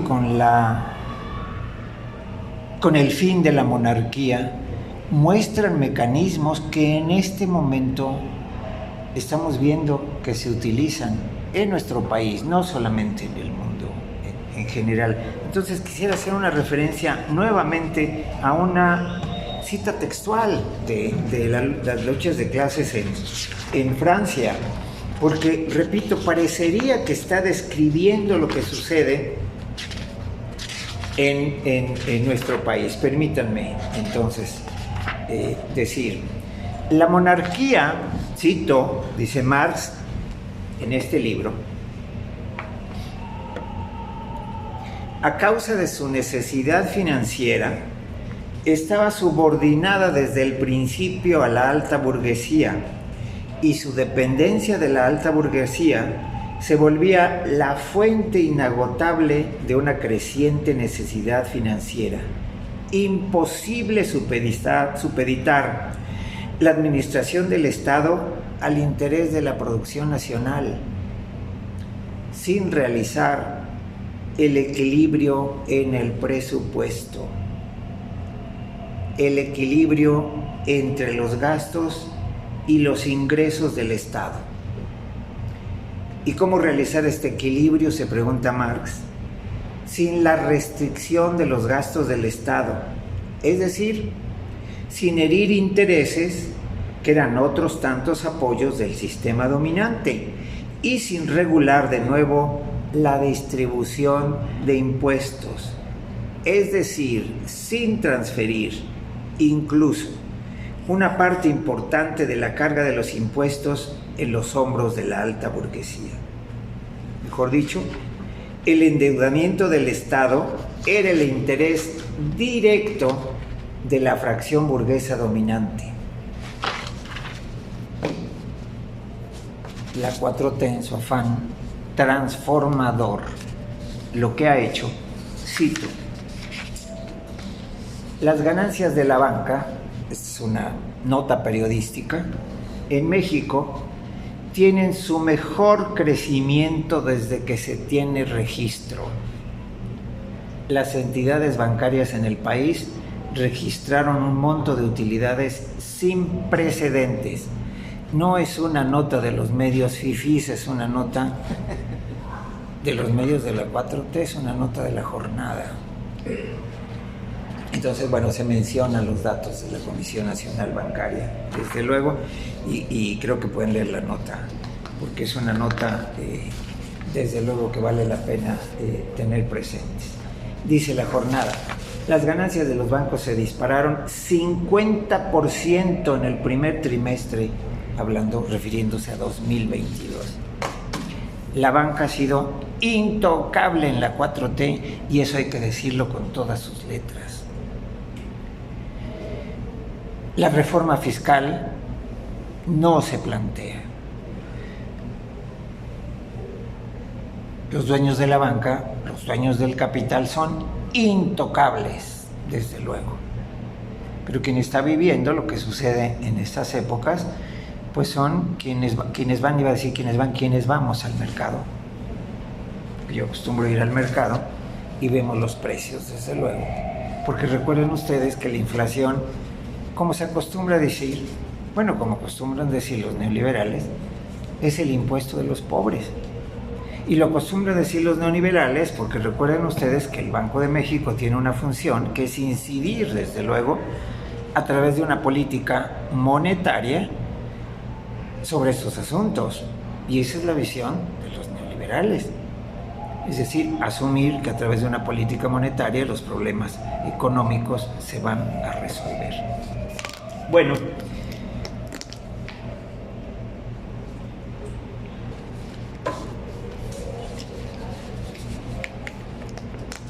como lo que se muestra es precisamente lo que empecé diciendo,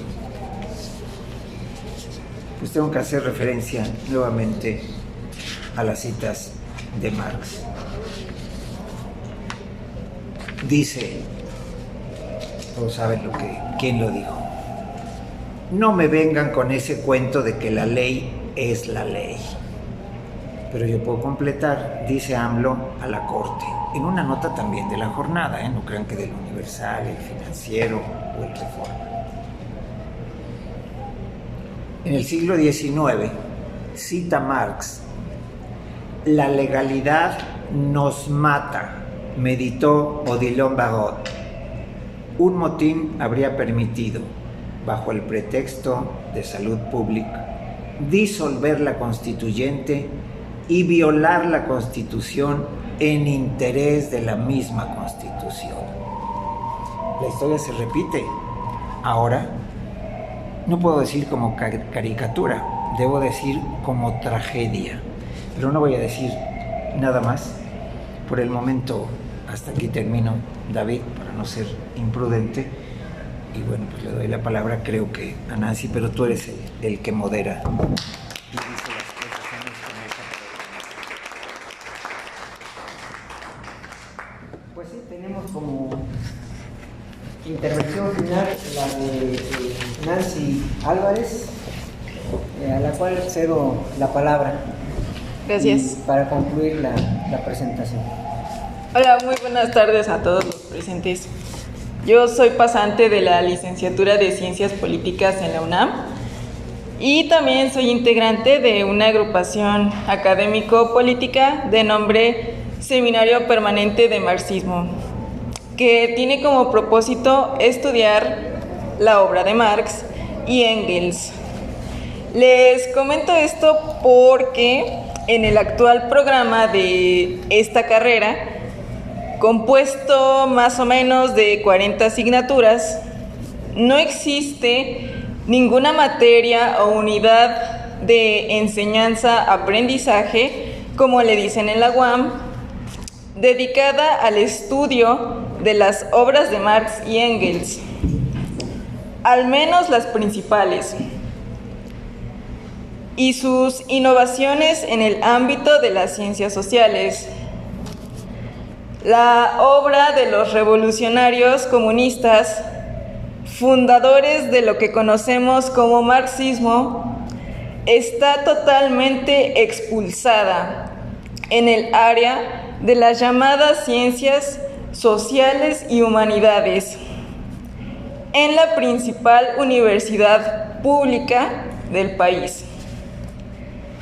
La necesidad de encontrar explicaciones científicas sobre nuestra realidad social, nacional e internacional, nos ha empujado a buscarlas, curiosamente, fuera de la licenciatura y de la institución que supuestamente tendría que dárnoslas. Esta fue la razón por la cual, cuando el profesor Álvarez propuso a nuestro seminario participar en esta presentación, decidí intervenir en ella. Es de notarse que el texto de las luchas de clases en Francia, publicado en el tomo 1 de las obras escogidas de Marx y Engels por la editorial Progreso de 1973, el número de notas de pie de página que contiene es de un total de 75, mientras que el publicado en El Caballito contabiliza 271. De estas, 117 son de los editores de las obras Marx-Engels, en alemán en sus siglas MEU. 136 del traductor y prologuista, es decir, de Álvarez, y 18 de los editores de Progreso. Esta enorme diferencia entre las notas aclaratorias al texto de Marx, de Progreso y del Caballito demuestra un respetable y arduo trabajo de investigación, no solo del traductor y prologuista, sino de los mismos editores de MEU. Además, la edición del Caballito, como se aprecia, retuvo las notas de pie de Progreso, que no aparecen en la edición de MEU. Esto demuestra, en lugar de un sectarismo editorial en la publicación de El Caballito, un trabajo editorial de equipo que mejora considerablemente la edición de MEU e incluso también la de Progreso. El conjunto de notas facilitan considerablemente, así, la lectura y comprensión del texto de Marx.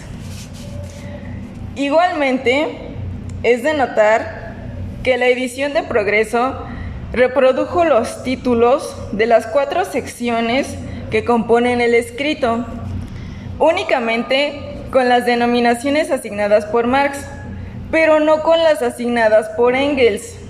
En cambio, la edición de MEU y El Caballito conservan tanto los títulos de Marx como los de Engels. Parecería que la edición de Progreso en este aspecto sería la correcta, es decir, por haber conservado el nombre de los capítulos según la voluntad de Marx. Sin embargo, Meu conservó los dos títulos, tanto de Marx como de Engels, porque este último no solo publicó en forma de libro los 3 artículos periodísticos independientes de Marx en 1850, sino porque el capítulo 4 lo escribieron juntos. Me detuve en este punto aparentemente banal, relativo a los nombres de los 4 capítulos, porque gracias a la publicación del Caballito, puede el lector enterarse a través de la información dada por Álvarez en una nota que la participación de Engels en las luchas de clases en Francia no fue gratuita ni tampoco impositiva, sino de coautoría. La afirmación de Álvarez está respaldada, a su vez, por la información de los editores de Meu. En cambio, la nota 89 de la edición de Progreso dice: al editar la obra de Marx en 1895, Engels introdujo adicionalmente un 4º capítulo en el que se concluían apartados dedicados a los acontecimientos de Francia, con el subtítulo de Tercer Comentario Internacional. Engels tituló este capítulo La abolición del sufragio universal en 1850. Es decir, tal y como aparece titulado en el capítulo 4 de las luchas de clases en Francia, y así como lo presenta Progreso en el origen del capítulo 4, parecería que Engels violentó su estructura del escrito de Marx, pero no fue así, dado que lo redactaron ambos. De lo anterior se deduce que la edición de Meu y el Caballito respetó la intervención editorial de Engels como coautor del capítulo 4, a diferencia de la versión de Progreso. Además, esto demuestra que el papel de Engels en la creación del materialismo histórico no es ajeno o complementario al trabajo de Marx, como muchos comentaristas han intentado, sin éxito, dividir al uno del otro, porque ellos estaban en una absoluta unidad orgánica. Cuando el profesor Álvarez aclaró en su prólogo al libro de Marx que su traducción era textual y no interpretativa, esto último en el sentido de que la traducción del texto publicado por Progreso no se corresponde frecuentemente con el texto original, es decir, el publicado en alemán por Meu. No es una exageración ni se trata de pequeñas y apartadas variantes. Por pura curiosidad, me di a la tarea de cotejar todo el texto de Progreso con el de Meu y el Caballito. Y me sorprendió muchísimo que estas variantes textuales, por decirlo menos, suman casi 400, 398 para ser exacta. Tal vez alguien dirá que alardeo cuando digo que me di a la tarea de confrontar el texto de Progreso con el de Meu, pero no hay tal. Mi gusto por el idioma alemán y por la lectura de Marx y Engels me llevó a estar muy cerca de la traducción de Álvarez a lo largo de su desarrollo. Fue así como tuve el tiempo de realizar el cotejo. Y sí, pues son ciertos los lugares en la traducción de Progreso que no coinciden con el texto original de Meu. Es cierto en este sentido que a quien se lee en la edición de Progreso no es a Marx, sino a los traductores y editores. Los añadidos en la traducción de Progreso no se encuentran en algún capítulo en particular, sino a lo largo del escrito, página tras página. Álvarez tiene toda la razón en su prólogo a las luchas de clases en Francia. y nos advierte en la página 12 que, cito, las ediciones recientes en español del escrito de Marx que reproducen, sin embargo, la traducción de Progreso, reproducen también sus innumerables errores, como la de la Fundación Federico Engels en España. Algo que quizá valga la pena señalar en las alteraciones de la traducción de Progreso fue el uso indebido de la palabra misión, referida esta a las tareas económico-políticas del proletariado.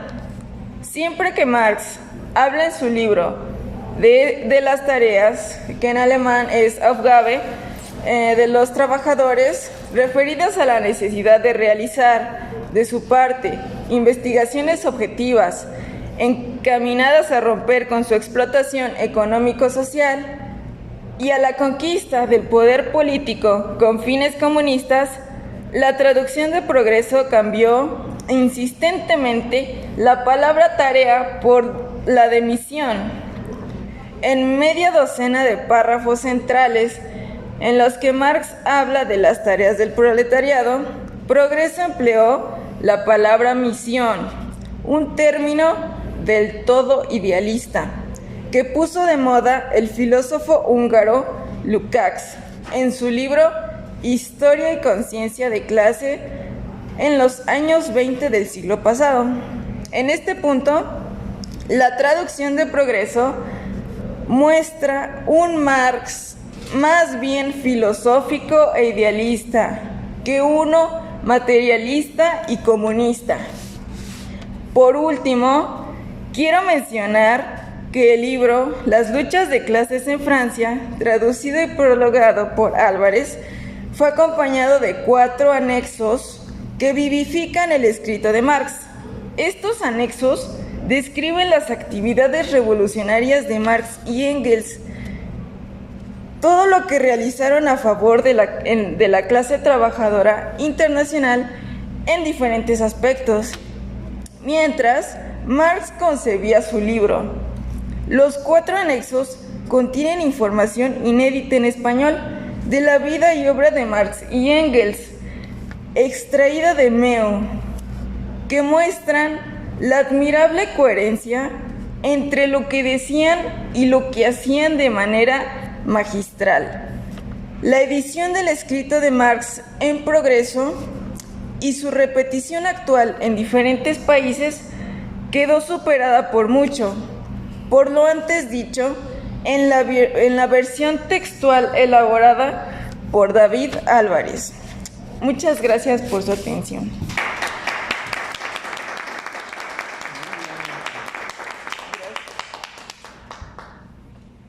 Bueno, pues,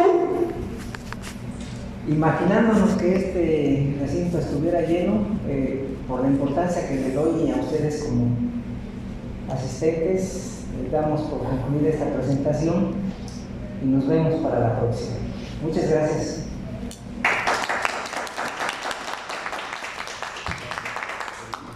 Bueno, dimos por concluida nuestra presentación, pero acuérdense que les dije que el público, aunque sea uno, para mí es importante, tiene el derecho de replicar y de tomar la palabra, para lo cual se la cedo. Hagan las preguntas, observaciones que quieran a cualquiera de nosotros, con mucho gusto, porque para eso estamos, trataremos de responderlas brevemente. Sí, nada más, bueno, buenas tardes. Un comentario más que una pregunta que voy a justificar, ¿no? Un agradecimiento público hacia el trabajo que se presenta en esta sala, porque considero que es entendible y comprobable que en los estados capitalistas el sistema educativo y el mundo editorial, al menos,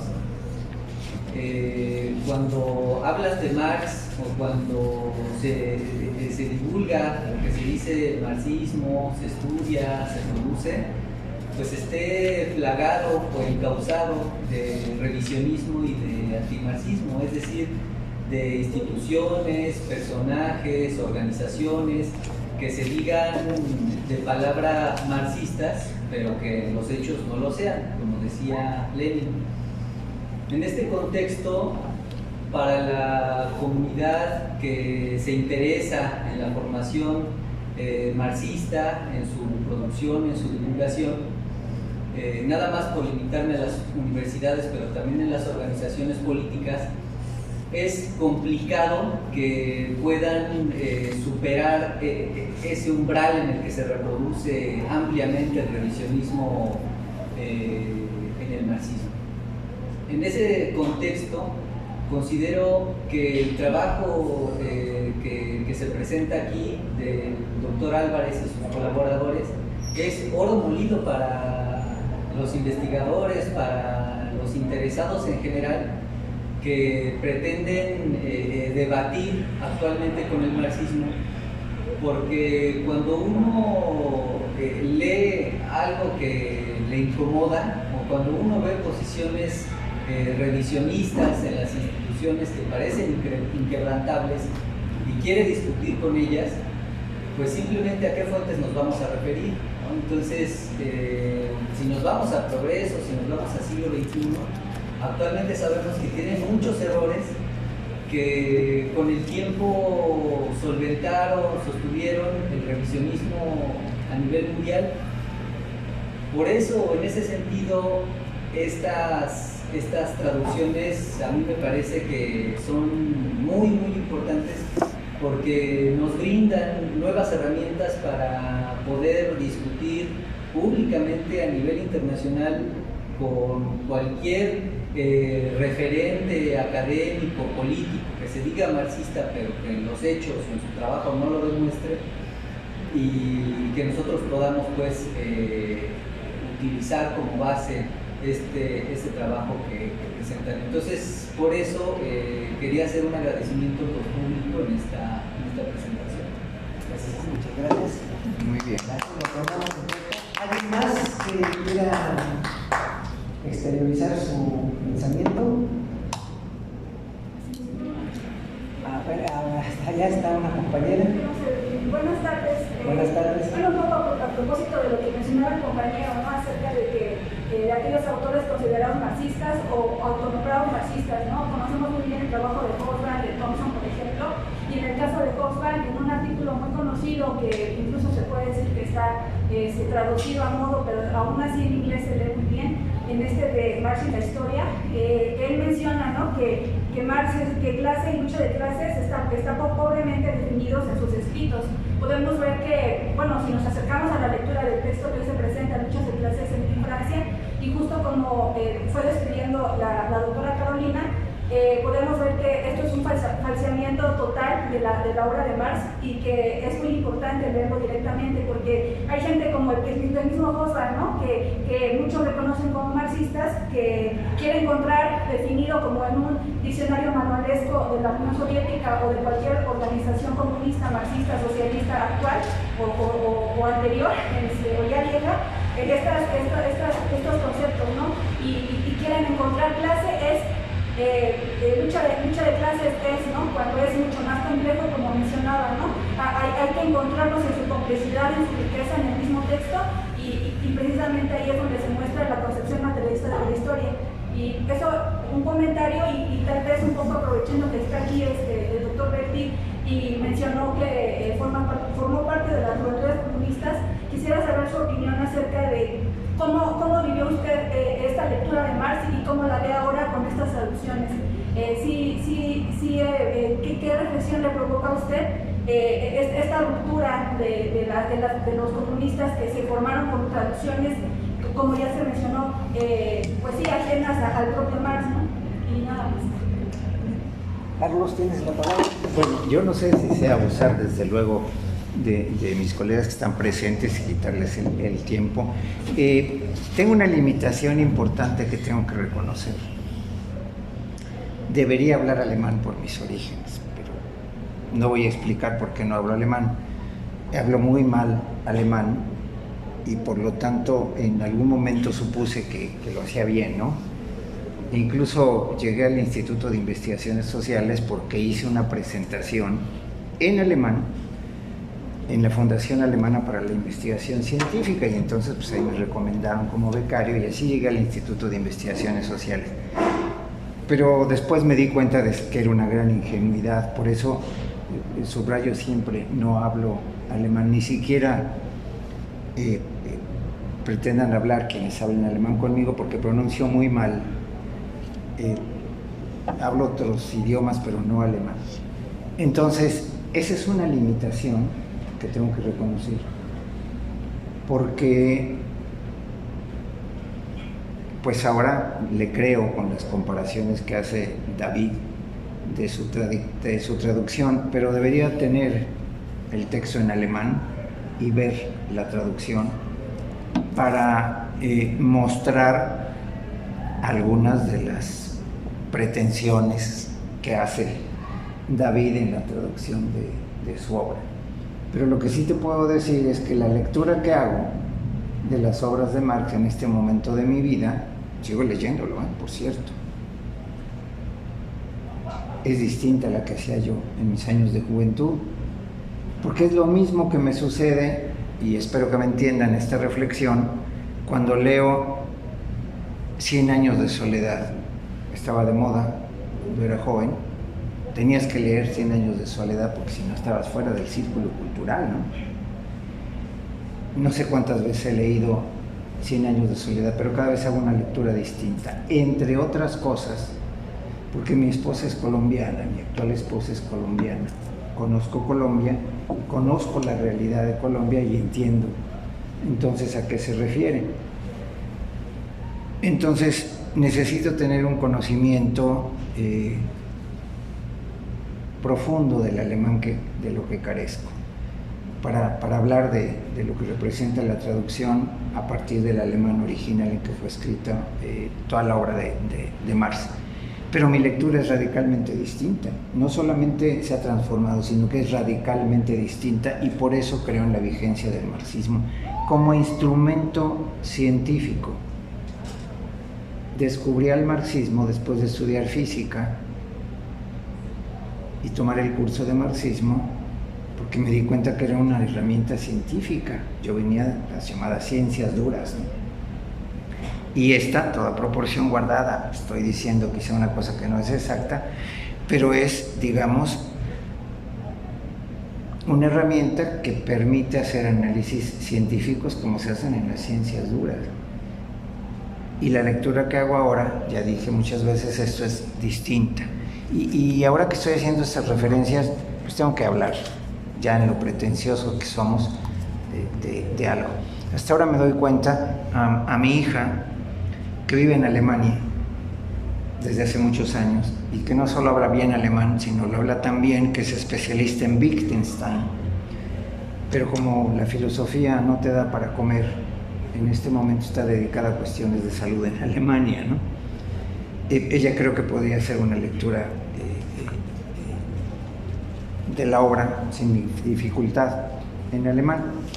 Lo menciono porque a Mariana de cariño, Mariana se llama mi hija, le decimos Meu, pero no tiene nada que ver con el Meu al que hace referencia. Y lo digo porque tengo amigos, a lo mejor los conocen, que le pusieron a su hija Marengla por Marx y Engels.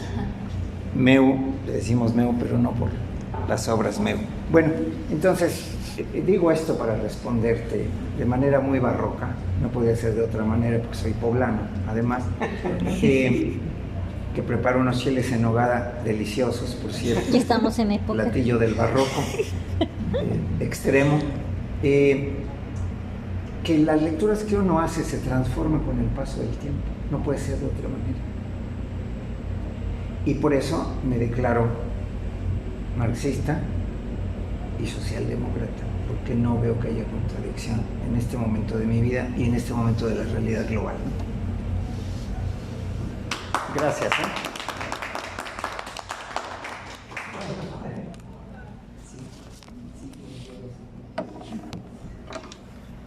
Ahora sí, la segunda lectura para concluir esta reunión y prometer de mi parte, espero que también de mi parte vernos para la próxima, el siguiente martes en esta misma sala. Muchas gracias a todos y hasta la próxima. Gracias a ti.